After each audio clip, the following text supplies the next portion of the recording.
पुण्यश्लोक अहिल्याबाई होळकर कर्जमाफी योजना या योजनेच्या प्रतीक्षेत असलेल्या प्रत्येक शेतकऱ्यांसाठी महत्त्वाची बातमी आणि मोठी खुशखबर आज आपण घेऊन आलेलो आहोत। त्याचबरोबर पहिल्या यादीमध्ये ज्यांचे नाव आलेले आहे, ई-के-वाय-सी केलेली आहे आणि कर्जमाफीच्या दुसऱ्या यादीच्या प्रतीक्षेत असलेल्या शेतकऱ्यांसाठी एक मोठी खुशखबर आणि याचबद्दलचा एक निधी वितरण करण्याबाबतचा एक शासन निर्णय निर्गमित करण्यात आलेला आहे। याबद्दल सविस्तर जाणून घेण्याचा प्रयत्न करणार आहोत, त्यामुळे हा व्हिडिओ शेवटपर्यंत पाहायला विसरू नका। पुण्यश्लोक अहिल्यादेवी होळकर शेतकरी कर्जमुक्ती योजना 2026 या योजनेसाठी निधी वितरित करण्याबाबत शासनाच्या माध्यमातून दिनांक 19 ऑगस्ट 2026 रोजी हा शासन निर्णय निर्गमित करण्यात आलेला आहे।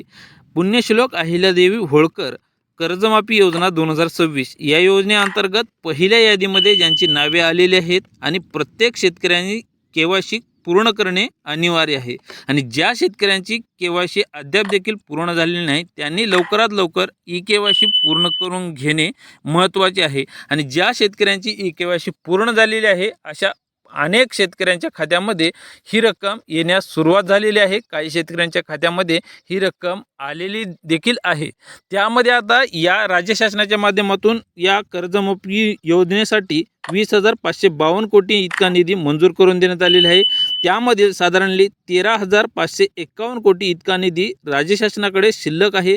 त्यामधील 4,000 कोटी आत्ता मान्य करून देण्यात आलेला आहे। या अगोदर साधारणली 1,000 आणि त्याचनंतर 7,000 कोटी म्हणजे 7,001 कोटी आणि आत्ताचा 4,000 कोटी मिळून आत्तापर्यंत साधारणली 11,001 कोटी इतका निधी राज्य शासनाच्या माध्यमातून मंजूर करून देण्यात आलेला आहे।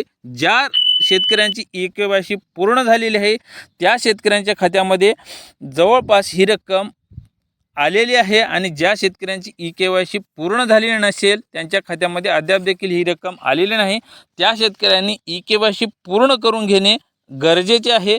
त्यामुळे हा जो काही निर्णय घेण्यात आलेला आहे, जी रक्कम निधी मंजूर करून देण्यात आलेला आहे, जोपर्यंत तुमची ई-के.वाय.सी पूर्ण झालेली नसेल तोपर्यंत तुमच्या खात्यामध्ये ही रक्कम येणार नाही आणि येणाऱ्या काळामध्ये जी काही दुसरी यादी येईल त्यांच्यासाठी जे काही अपडेट येईल ते वेळोवेळी जाणून घेण्याचा आपण प्रयत्न करणार आहोत आणि अद्याप देखील साधारणली राज्य शासनाकडे 13,551 कोटी शिल्लक आहेत।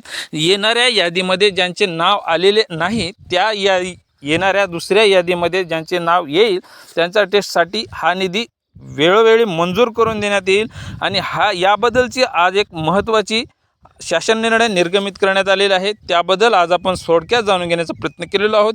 ही माहिती तुम्हाला अवश्य उपयोगी पडेल ही आशा करतो। पुन्हा भेटूयात अशाच नवीन माहितीसह। तोपर्यंत तुमची व तुमच्या जवळच्या माणसांची काळजी घ्या। धन्यवाद।